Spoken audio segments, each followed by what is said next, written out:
We've talked about the different types of intelligences and the different theories out there. One of the newest theories of intelligence, of course, is Sternberg's theory that intelligence consists of three parts. The triarchic theory. There's analytical, creative, and practical. We've talked about creativity before, but creativity, when it comes to intelligence, is important. Intelligent people oftentimes are creative people. We know that. And unfortunately, maybe that's why I don't do well on intelligence tests, because I'm not creative. Remember, creativity is the idea that it's the ability to create something novel and new that has some sense of value. And as I've told you, I think I'm a very good teacher, but most of what I do in my classroom, I didn't create myself. I got from someone else, and then I just do a goofy, silly job of promoting it and presenting it that kids seem to respond positively to. But creativity is coming up with something completely on your own. The problem with creativity, though, is most quote-unquote IQ tests don't really measure creativity. It's hard to measure, is somebody creative or not. So sometimes on IQ tests, people don't do well. They don't get a very good score, but they have this vivid imaginations and they have these great creative elements to them, but that's really hard to measure on an intelligence test. People say, though, that creativity produces ideas, and again, when we are creative, we have a tendency to create new things, unique things. And that's, in of itself, I think, a sign of intelligence. You may not see that on a test, an IQ test, but it should be acknowledged. Now, again, I think we've covered this before, but just a quick recap. What makes or what helps somebody be more creative than maybe somebody else? Well, first, they have to be very imaginative. Vivid imaginations make somebody very creative. When I was a child, I kind of liked Lego sets and stuff where you had instructions and you put it together. Then I had friends that liked the box of Legos where you just could make anything you want. I didn't like that. I wanted to build something that I saw in a picture. Again, I didn't have a very vivid imagination. I went to movies and loved movies, but then I couldn't imagine anything. When I played with my Star Wars figures, I just reenacted the movie. I didn't come up with my own scenes. Again, I did not have a vivid imagination. Maybe that's why I'm not very creative. Also, an adventuresome personality, which is a fancy term for risk takers. Creative people are risk takers. They take risks. They try things. They're willing to do new things, try things a different way.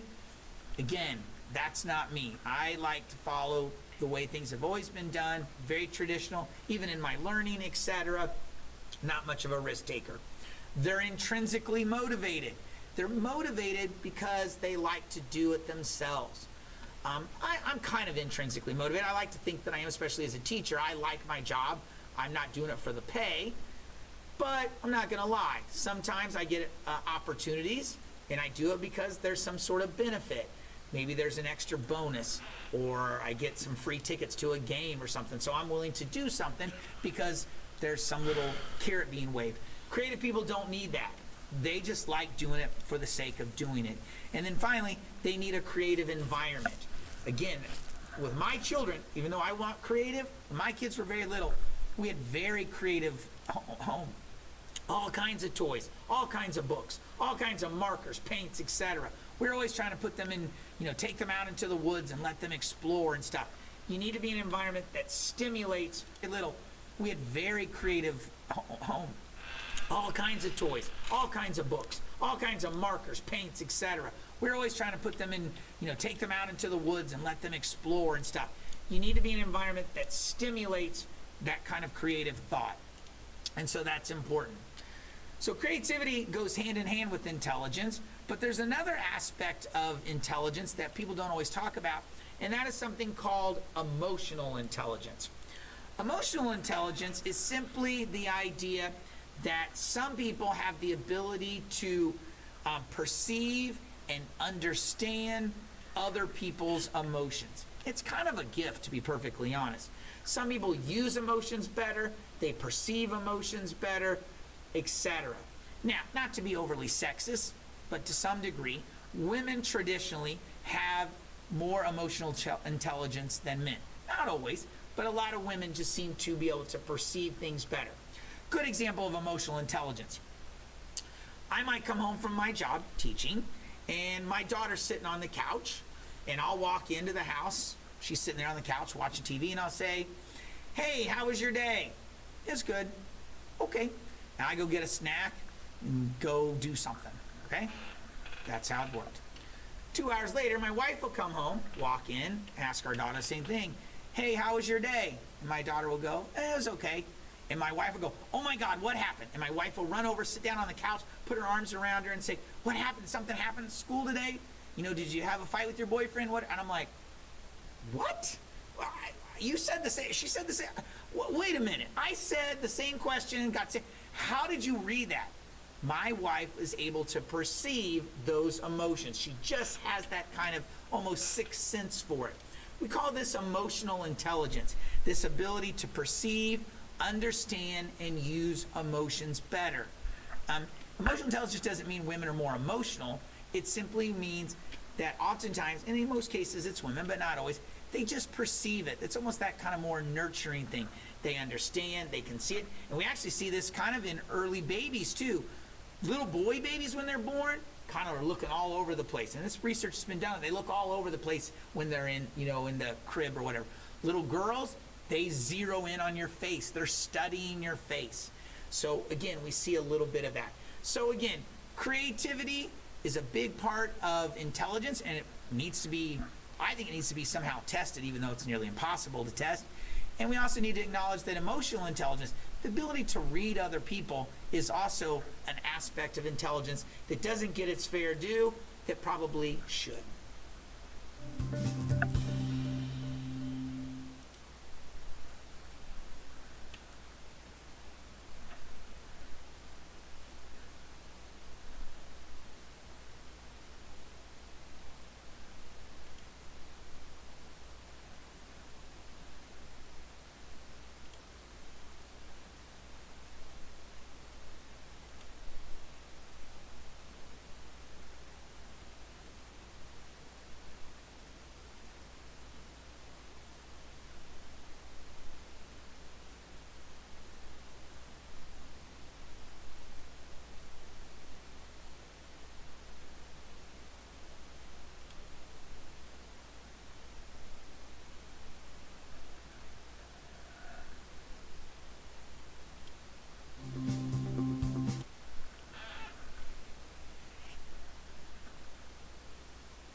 Have you ever been told that you have an IQ score of, say, 115? Or maybe you heard that, some of the greatest people in history, Albert Einstein, had IQs of above 140. IQ is one of those things that we talk about. It means intelligence quotient. And we'll get into that in a minute. But basically, it is a number that we seem to believe says how smart you are. Well, intelligence testing and giving numerical values to people kind of started in France with a guy by the name of Alfred Binet. Binet wanted to, or was hired by the French school systems to find a way to kind of predict how kids are going to do in their coursework, in their schoolwork, so that ultimately they could be placed, or as I like to say, tracked into a certain program. If they were super smart, we're going to track them into, say, a medical law kind of profession. If they weren't quite so smart, then we'd get them into more of a service trades kind of thing. So Binet was hired to kind of come up with a test that would measure the academic abilities of these students so that they ultimately could be tracked into schools. First place to use this was in Paris, but eventually it spread all over France. Basically, his test consisted of these questions, but ultimately what it would find is he needed to figure out a concept for mental age. Mental age is basically, after dealing with lots and lots of children, he figured that at a certain age, you should have acquired and should have certain skills and abilities. So a 13-year-old should have these skills. A 15-year-old should have these skills. An 18-year-old should have these skills. You get the idea. So mental age is the age at which you should be able to do certain skills. And so he decided or discovered that your mental age, some people have a higher mental age. That means that they are smarter. They're more advanced in their academic abilities, etc. Some of you, when you were little, you might have been, 6 years old, but you're reading at a 3rd grade level or a 4th grade level. That's kind of that your mental age is theoretically higher than those of others. So again, this mental age is what a person should be able to do. So ultimately what he created was what we call the Binet IQ test. And basically it consists of taking a test, and ultimately you're given a formula or given an IQ score. So let's look over here at the board at the formula. Again, this isn't anything earth-shattering, but IQ stands for intelligence quotient. It is a number. So we have mental age divided by your chronological age times 100. So let's say that you have a mental age of 10, okay? And you have a chronological age of 5, okay? So you're the mental abilities of you're really smart. You're already smart. At 5 years old, you're doing what 10-year-olds can do. So mental age, you have the mental capacity of a 10-year-old, but your actual age is only 5. 10 divided by 5 is 2 times 100. You have an IQ of 200. Now that would be crazy off the charts, and that probably would never happen, but that is how that formula is figured. So Binet started creating this idea that everybody has an IQ score, an intelligence quotient score that everybody should be measured upon, and this is how they began to select what schools, what direction certain kids in the French school systems would go to. A guy by the name of Louis Terman went to France, studied all of Binet's work, and decided, you know what, I'm going to bring this to America. And so Louis Terman brought the Binet test back, modified it slightly. Louis Terman went to France, that everybody should be measured upon, and this is how they began to select what schools, what direction certain kids in the French school systems would go to. A guy by the name of Louis Terman went to France, studied all of Binet's work, and decided, you know what, I'm going to bring this to America. And so Louis Terman brought the Binet test back, modified it slightly by American standards, and Terman worked at Stanford University at the time and created what we call the Stanford Binet IQ scale. So again, use the same formula, mental age divided by chronological age times 100. And it became very popular in the United States. I can say that growing up in the 70s, I took many Stanford Binet IQ tests. That was the big push at the time. So the Stanford Binet IQ test became very popular, and lots of people used it. Became kind of the American version of the testing movement.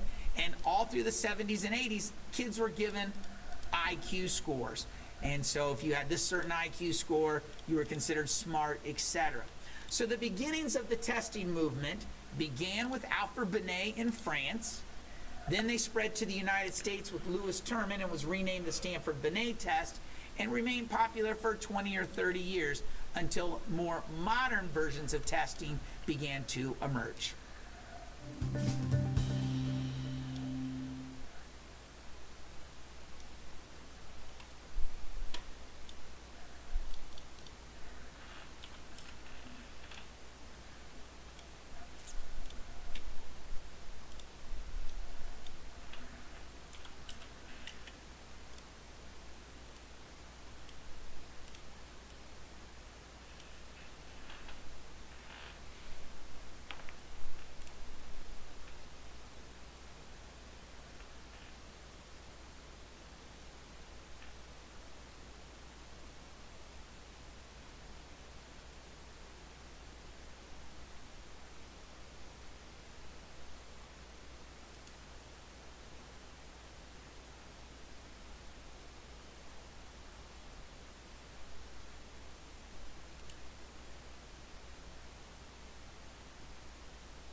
So IQ tests have been around for quite a while. Started in France with Binet, spread to America through the Stanford Binet IQ test, and remain pretty popular for quite a while.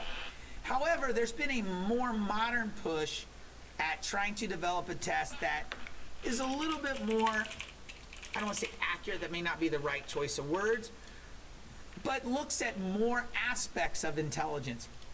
The Stanford Binet test pretty much was pretty traditional, looked at your regular traditional academic coursework. A guy by the name of David Wechsler came about recently and created a test that seems to be more open-ended. A little bit tries to measure more factors of what people can do, and is more helpful in determining all levels. Wechsler came about recently and created a test that seems to be more open-ended. A little bit tries to measure more factors of what people can do, and is more helpful in determining all levels of intelligence. And it does not use kind of the same formula as the Stanford Binet test. The Wechsler intelligence test, and there are many different forms of it. There's an adult version, there's a child version. It's irrelevant. They're all different kinds of them. Uses 11 different aspects to measure a child or an adult's intelligence level, not just a few basic ones. It tries to look at least 11 different types or areas. The Wechsler oftentimes is used to diagnose today not just how smart you are, but it's also used to diagnose problems that kids might have in their learning. Where are their learning deficiencies? So if you have a IEP for a learning disability, you probably took some form of the Wechsler. We know that you need help in area A, B, or C might have in their learning. Where are their learning deficiencies? So if you have a IEP for a learning disability, you probably took some form of the Wechsler. We know that you need help in area A, B, or C. Same thing, you might be watching this and you might be in gifted education. You might be somebody that's really, really smart. You too probably have taken the Wechsler to help identify that you have these kind of off-the-chart abilities. So what are some of those abilities or some of those aspects that the Wechsler looks at? Well, it looks at obviously general information. Do you just have some basic general knowledge? But it also looks at comprehension. Can you read things and comprehend what they are? Can you do math, arithmetic, if you will? Can you figure out sequences? They give you pictures and you have to put things in a particular order. Also involves puzzle building. Can you put puzzles together? And one of the big things about the Wechsler that's very different from the Stanford Binet is the idea that it is based on time. You are constantly timed how fast you can do these different skills. That goes along with that fluid intelligence. This idea is that Wechsler believed more intelligent people can do things faster, quicker, etc. So again, the Wechsler is just a modified version of it, and it looks at different areas, particularly 11 in general. But the Wechsler is just one example of some of the modern tests that we have out there. There are three main categories of tests that we have. The Wechsler is an example of an IQ test, but there are others. There are performance tests, there are observational tests, and there are self-report tests. A performance test would be a modern test, would just test your performance, how well you're doing. After each one of these videos, you answer some problems. At the end of the units, you take a test. That would be a performance test. The AP psych test, the AP Nash test, modern test, which three main categories of tests that we have. The Wechsler is an example of an IQ test, but there are others. There are performance tests, there are observational tests, and there are self-report tests. A performance test would be a modern test, would just test your performance, how well you're doing. After each one of these videos, you answer some problems. At the end of the units, you take a test. That would be a performance test. The AP psych test, the AP Nash test, that would be a performance test. A test you take for a class. The Wechsler is actually, by definition, a performance test. An observational test would be one that people are watching you. Like if you go for a job interview. When I interviewed for the teaching position, I had to come in. I had a panel of teachers that asked me questions. That is a test. We call that an observational test. You're being observed by how you can handle things. You might even have to demonstrate. In my case, I had to demonstrate a lesson. That would be an observational lesson or an observational test. And then finally, a self-report test. A self-report test would be kind of like an inventory or a survey about either a subject matter or probably about yourself. It's going to address your feelings, your attitudes, your beliefs. Self-report test. We're going to be having elections in the near future. You're probably going to start getting calls. Your parents will get calls and start asking you about their attitudes about certain candidates, certain issues, etc. That would be an example of a self-report test. And then the last kind of category of these modern tests that we look at, and this is actually probably the most critical piece of the modern stuff, are the two basic types of tests that we use pretty much in our schools today. These are aptitude test and achievement test. An achievement test simply measures what you already know, what you have learned.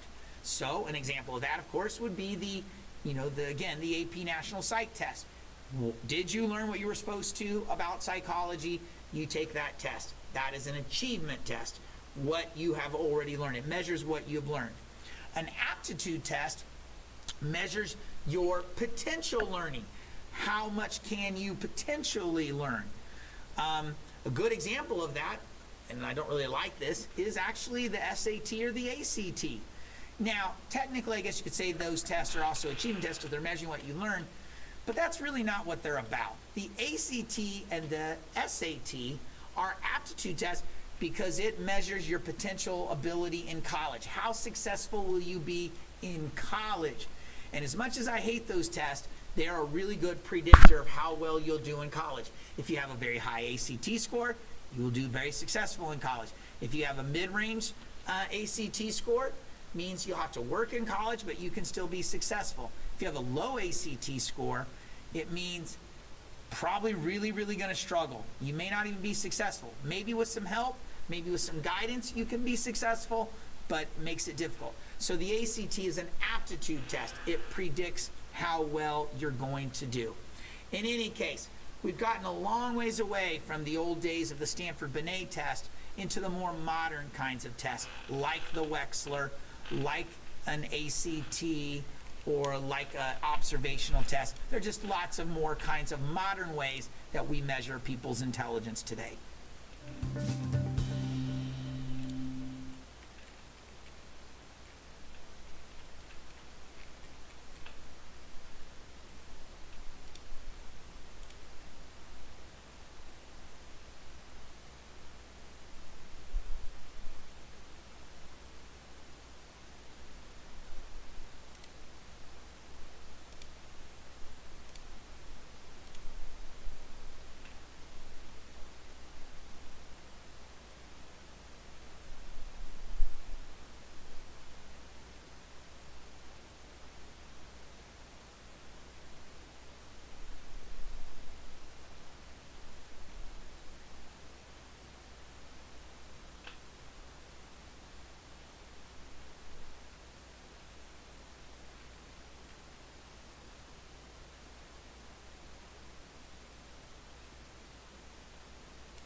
So we have our intelligence tests that are out there, whether it be a IQ test like the Wechsler or traditional old Stanford-Binet, or the ACT, or the SAT, or the national test you're going to take. Well, the reality is those tests have to be constructed. Somebody has to make those tests. And it's done with a lot of very specific steps. You can't just, let's just make some questions and send it out there and see what happens. Test construction. If we're going to measure people's intelligence, we're going to measure their ability to be successful in college, we have to create tests that are legit, to be perfectly honest. They got to have some sort of legitimacy to it. So basically, we're going to create these tests, and we need to follow a very set form, set rules that we're following in test construction. So let's look at how we build a national standardized test, for example. First off, you need to understand the process, what is known as standardization. Standardization is the idea that we have to develop a test that is going to create norms that we can measure against. And so what exactly are norms? Norms are kind of the established scores for a test. So we construct a test, then we give it to a sample of people to create a norms of where an average person should be, etc. So norms are done so that we create norms so that we have kind of the range or the averages of where people are. For example, the average score on the ACT, for those of you who don't take, many of you take the SAT, the ACT is a Midwestern national test where its scores range from 1 to 36. The national average on the ACT is a 21. And so the scores range out from there, and scores are based upon those norms. So we have to standardize the test, we have to create our test, and then we give it to our sample so that we can establish these norms that we have that we're going to rate the entire population against, and then we're going to give the test. The other part of standardization is that we have to standardize the test so that everybody is given the test the exact same way. For example, if you've ever taken an SAT or an ACT, the tests are given on certain set dates out of the year. I believe there are 6 dates a year that those tests are given. They're always given at the exact same time of day. For example, the test for the ACT, because I administer the ACT a lot, always starts at 8 a.m. on a Saturday morning. Nationwide, 8 a.m. that test starts. There are very prescribed instructions that we have to read to the people taking the test. We cannot deviate from those. Also, they have to have the exact same amount of time for each test. And they have to have the same types of calculators, whatever. In other words, we have to standardize the test. We have to have the same procedures in place so that everybody is exactly the same. The reason we want to have all of those things exactly the same is so that ultimately we will be able to compare those scores to people around the country. Because if we didn't standardize it, some people in California might take it in the afternoon, some in the South might take it in the morning, some people might take it in the evening, and it'd be all over the map. Sometimes we read instructions, sometimes we don't.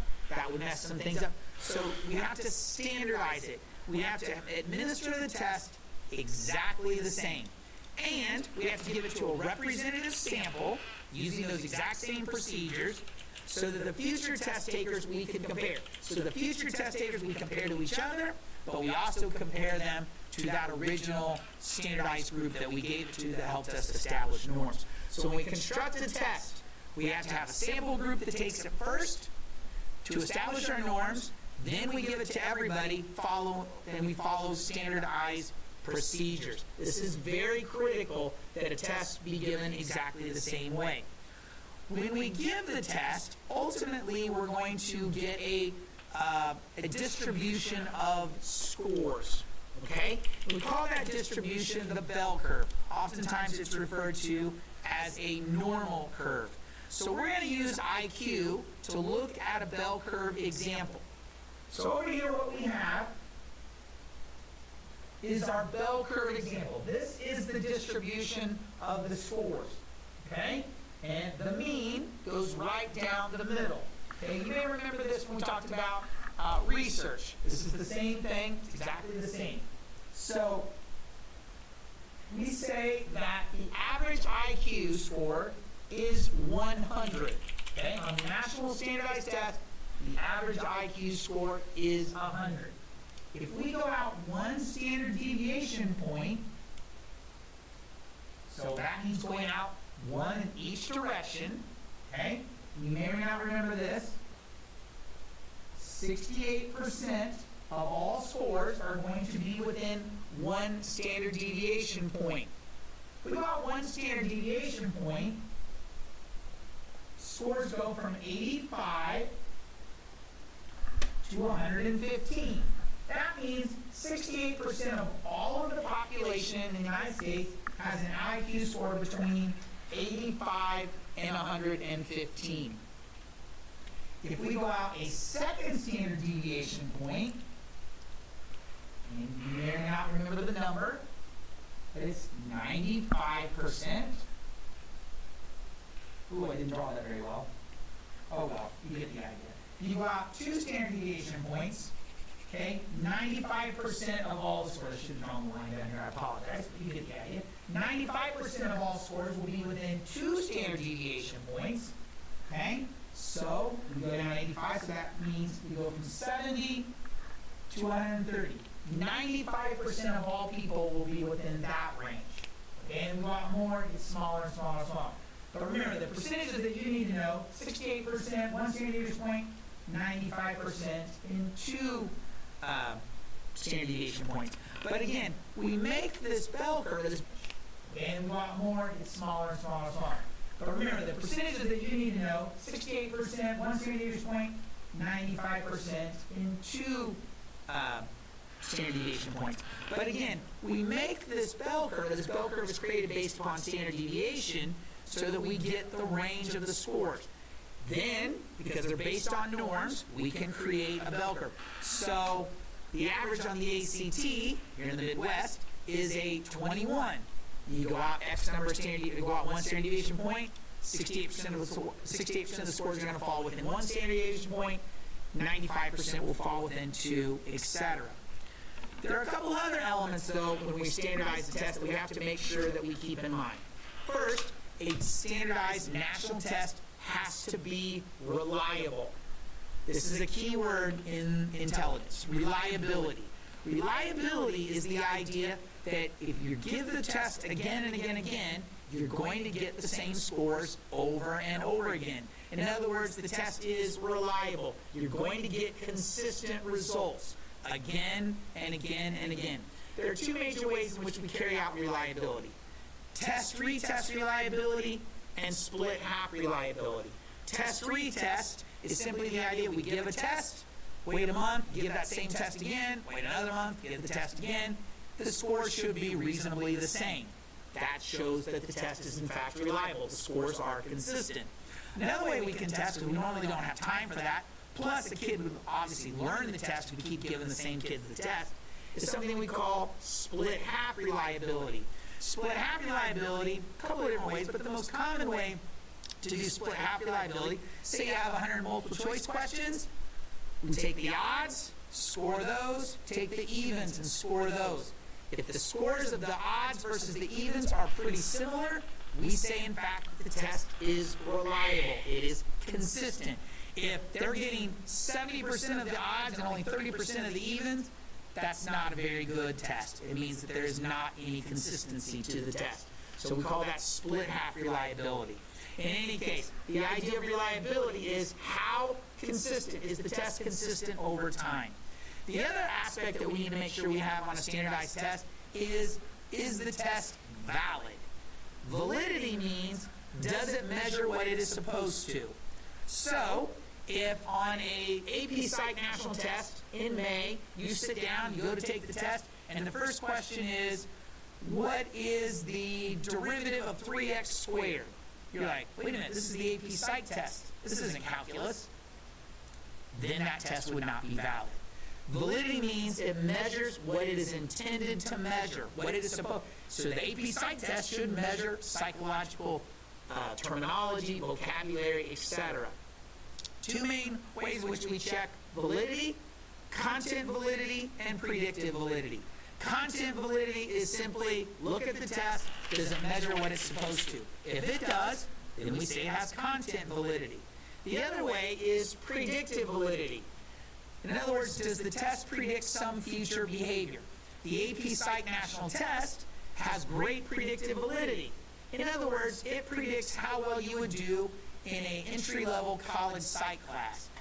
If you score high on the AP Psych National Test, then it would have predictive validity. You would predict that you would do well in a college class, and oftentimes that's why you would get college credit, because you already know the stuff, you don't need to take it. So validity, again, is does a test measure what it is intended to? So again, when we're constructing a test, there are a lot of things that we don't just randomly write. Your teacher may, because they may not know how to make a real test, but standardized national tests, there's a lot of work that goes into them. They've got to be standardized. There's got to be validity taken into account. Reliability's got to be taken into account. There are a lot of things that go into test construction.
If you're like most Americans, you kind of fall in an average range of intelligence level.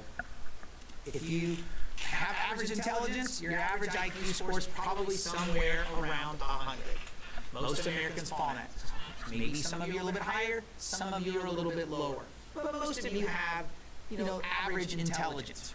However, there are two groups of people in our society that are on kind of the extreme end of the intelligence level. The first group that we're going to look at is what we refer to, and please don't misunderstand what I'm about to say, I'm using the psychological terms. The more politically correct term would be mentally handicapped. It's usually what you hear in the media today. But in the psych community, unfortunately, or fortunately, whatever your perspective, we still use the term mentally retarded. So, the low end of the intelligence level, the mentally retarded aspect of intelligence, it would be 70 and below. So let's look at our intelligence distribution and take a look at that. So this is 70. People that are below this is going to be what we would consider to be mentally retarded. Now, if you remember, 70 is going out 2 standard deviation points. So 95% of all people are somewhere, in the middle. That means 2.5% of the population would be considered mentally retarded by psychological definition. 2.5% of our population falls into this extreme category. Mentally retardation by psychology standpoint is anybody that has an IQ score of 70 or below. Usually that is, because we don't use Stanford Binet anymore, it would be a variation of something like the Wechsler would give us that. Mentally retardation by psychology standpoint is anybody that has an IQ score of 70 or below. Usually that is, because we don't use Stanford Binet anymore, it would be a variation of something like the Wechsler would give us that number, that score. Now, please understand that most people that fall into that kind of mentally retarded range are kind of mildly mentally retarded. We sometimes refer to these in teaching roles as educationally mentally handicapped. My school has an EMH program. We have several kids in our school that come to our school, they are by definition mentally retarded, but they're just below 70. So they learn basic skills, they learn some basic things that can help them work. I know when I go to the grocery store, I have a young man that bags my groceries. He has Down syndrome. So obviously people that are below that 70, most of them can be trained and can ultimately have some sort of job or whatever. Some may even be able to live on their own. Obviously, the further you go down, 50, 40, 30, etc., then you're getting into the more severe. These are people that oftentimes have to be institutionalized. They can't have jobs, things like that. But I would say, I believe it's like 85% of people that are by definition mentally retarded have an IQ somewhere between like 50 and 70. And these are people that can be trained to ultimately do jobs, perform work skills, and maybe even live on their own. The other end of the spectrum, the other extreme of intelligence, is what we would refer to as gifted. These are people that are off the charts smart, that maybe you're fortunate, maybe you're one of those people, or maybe you know somebody in your school that's part of a gifted program. Gifted would have a score of 130 and up. So let's go back to the screen to look at that. So again, we have 130. Basically gone out 2 standard deviation points again. 95% of the population falls within those 2 standard deviation points. 130 and up, only about 2.5% of our population, just like only 2.5% are below 70, only about 2.5% of our population are 130 and up on an intelligence scale. Now, oftentimes, these are people that are remarkably smart. They have scores that are really, really high. Unfortunately, probably your stereotype, kind of your heuristic, the first thing that comes to mind would be that kind of nerdy, smart guy that lives in his parents' basement. The reality is a lot of people that by definition are gifted are well-adjusted, kind of normal people, probably sitting next to you in your classrooms today that have IQs of over 130. They're just average kind of Joes. They just have a remarkably high level of intelligence. In any case, when we break down intelligence, the average score is 100, but we do have those 2 extremes. We have those that are below 70 that will be considered mentally retarded, and those above 130 that will be considered geniuses or gifted.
When we look at how smart or how intellectual people are, there are a lot of things that's going to influence whether somebody is, in fact, kind of on the higher end of intelligence.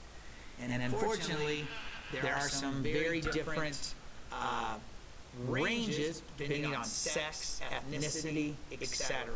So in this video, we're going to talk about some of the influences that affect whether somebody has a higher level of intelligence, but also some of the unfortunate societal phenomenon, the sociological phenomenon that influence ranges in intelligence. First off, one of the big debates, and again, we talked about the nature versus nurture debate many, many times. If you don't remember, nature versus nurture. Nature says that we are a product of biology, science, etc. Nurture would say, are we a product of the way we were raised?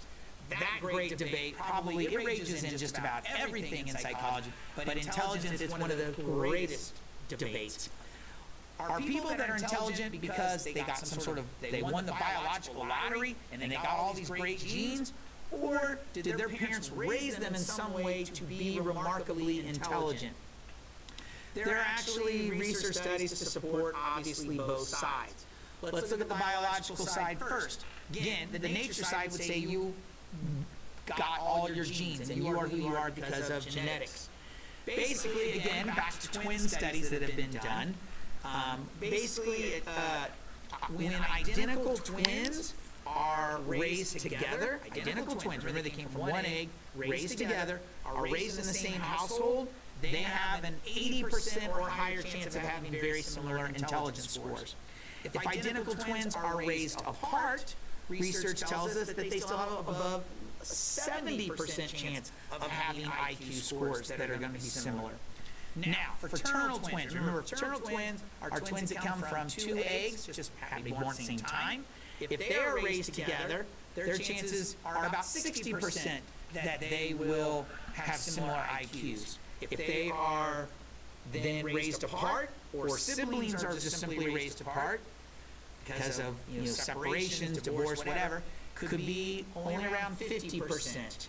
And of course, unrelated individuals, there's only about a 30% chance that they're going to have similar IQ scores. So what am I saying about all this? The idea is that this supports the genetic, the biological people, the nature side of the argument. Because identical twins raised together, they're almost going to have identical IQ. Even when they're separated, they still have very high levels. And people that come from different families, it's way different.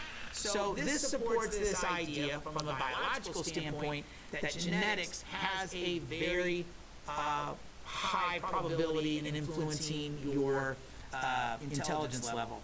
The term that we use for this is heritability. Heritability is just how much that you inherited. Psychologists, even those who aren't really on the biological side, have had to kind of accept the fact that we believe 50 to 75% of intelligence level is probably biological.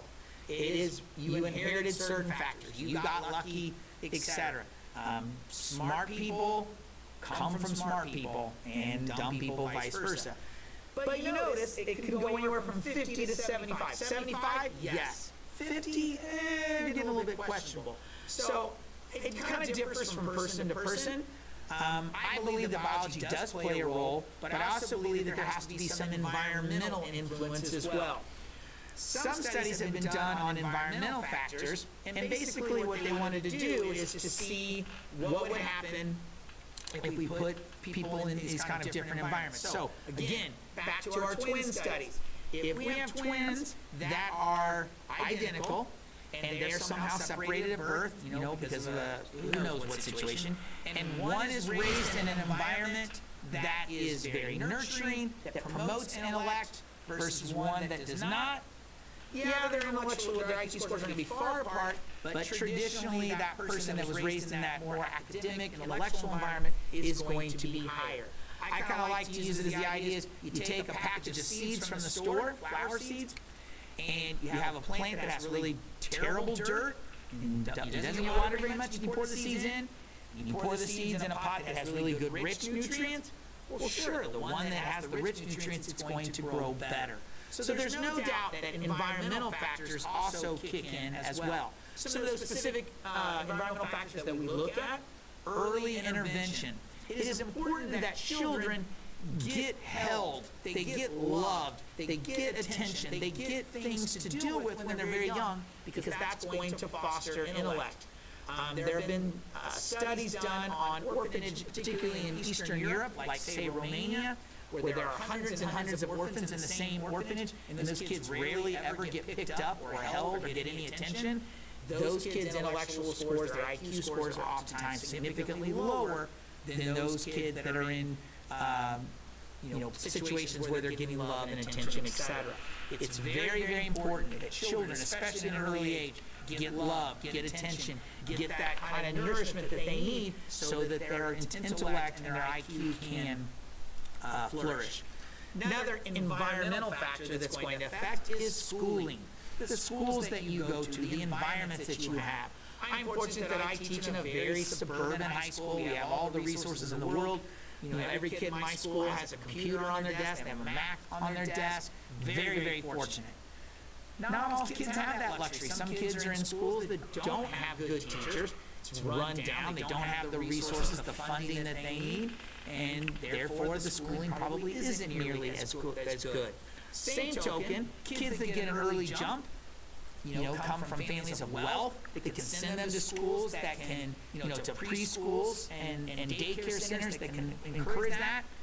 Obviously, they have a big jump on those kids who didn't have that luxury, did not go to preschools, and suddenly both kids show up in kindergarten. The kid that's already been to preschool for 4 years knows a lot already. The kid coming that hasn't had any is already behind. So schooling obviously is also going to affect whether a child intellectual or their IQ scores are going to be higher. So yes, there's no doubt in my mind that genetics plays a role. But I'm also, maybe because I'm an educator and I believe that I can help kids, that there are some environmental factors. How often you're held, schools that you go to, how early you started education, etc.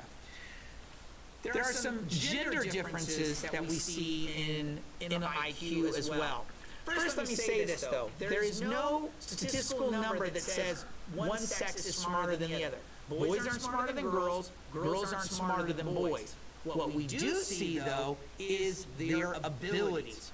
Girls, traditionally on IQ or standardized tests, score better in things like that are verbally based. Reading, writing, speaking, those kinds of things they're going to do better. Boys traditionally do better on standardized tests that include things that are going to be math-based, science-based, and spatial tasks, manipulation of blocks, buildings, etc. So again, we see that overall IQ score is not different between the two sexes. It's just in what they can do. Girls, really good at verbal tasks. Boys, more good at mathematical and spatial kinds of tasks. However, one of the saddest elements of intelligence, at least from my perspective, is the ethical and racial differences in IQ scores. Unfortunately, in the United States, there is a definitive difference between the different races and ethnic groups in their abilities on IQ testing. White Americans, Caucasians, have an average IQ score of approximately 100. African Americans, their score is usually around 85, and Hispanics is somewhere in between, around, say, 82, 88, 89, somewhere around there. Okay? So, and this has been proven time and time again on IQ tests. Now, please don't punch me through the screen and say, well, Mr. Anderson's saying that black people are not as smart as white people. I firmly do not believe that.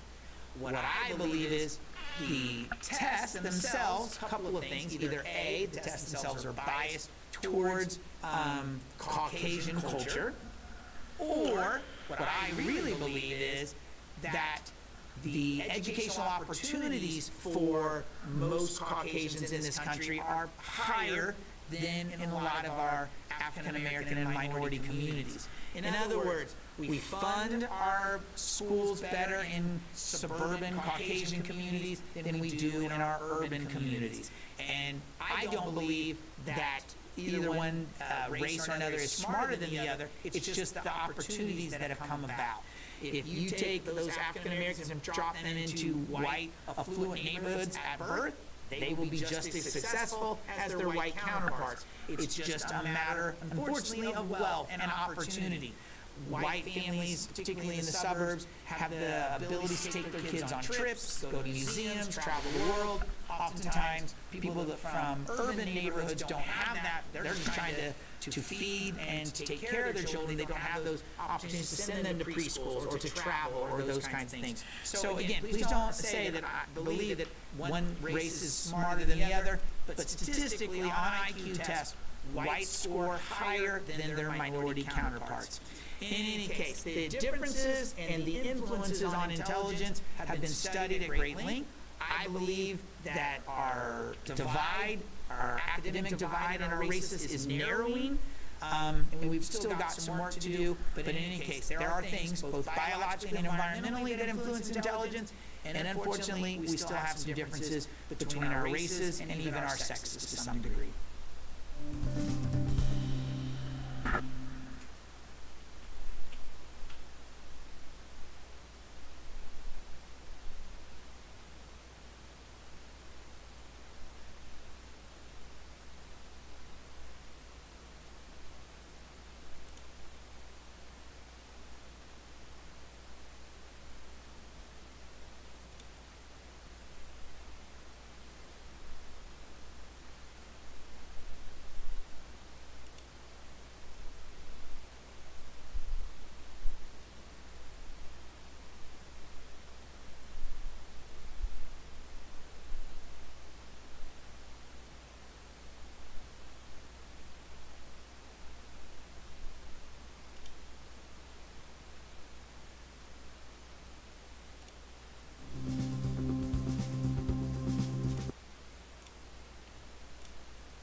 As we kind of come to the kind of last elements of intelligence, there are some things I just kind of want to point out to you about the intelligence testing movement and just intelligence testing in general.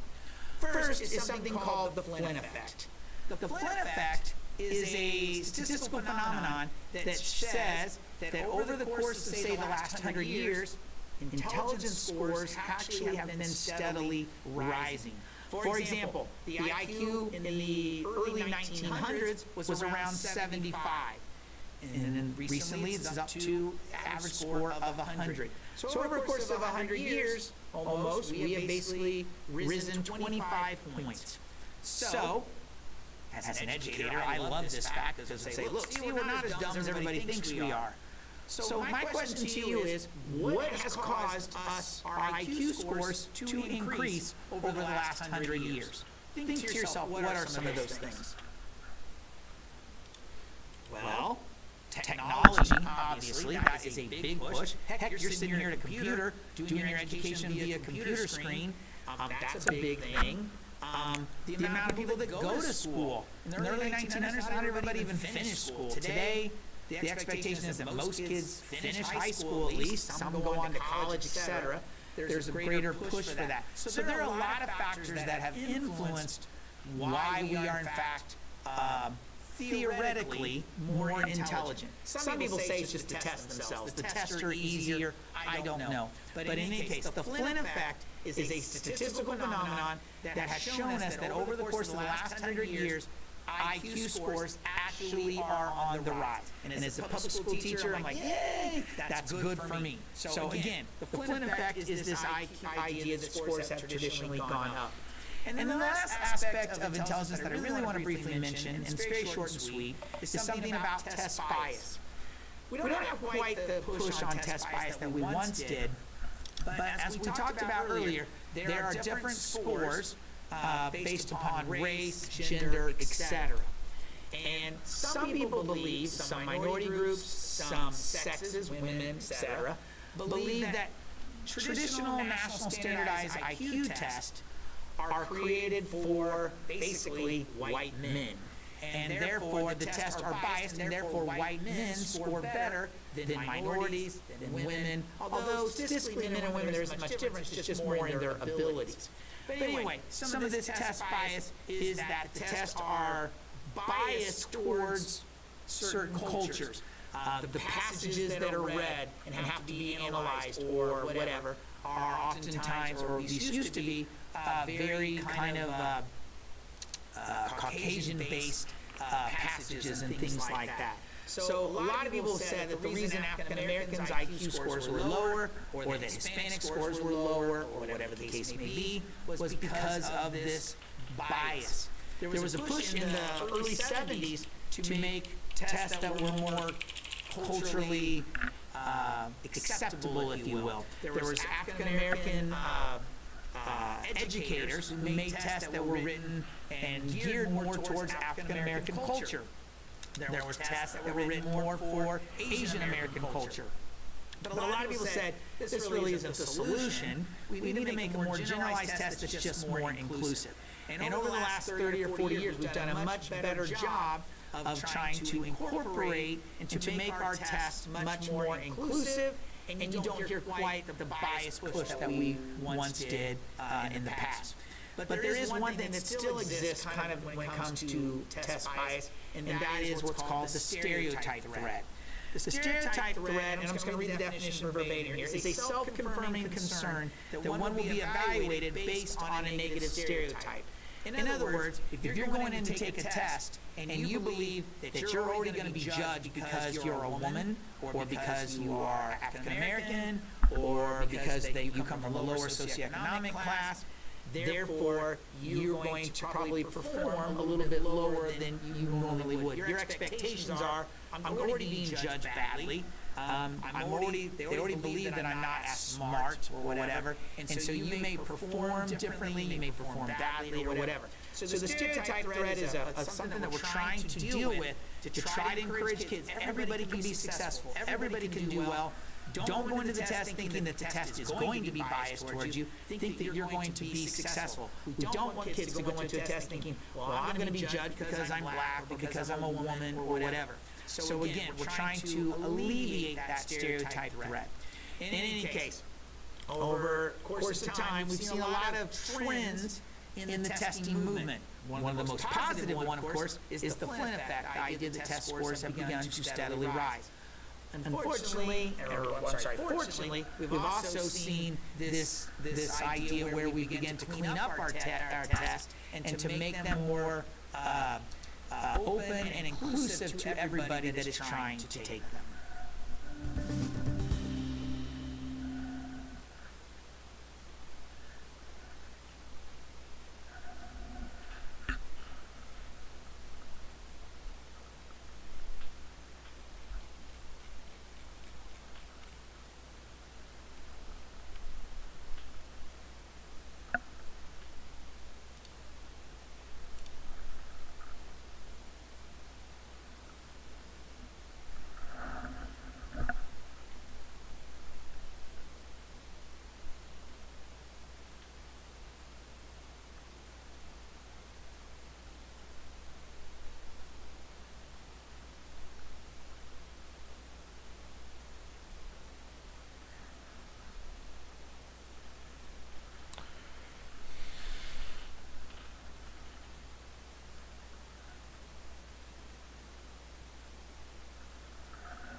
all of us have kind of some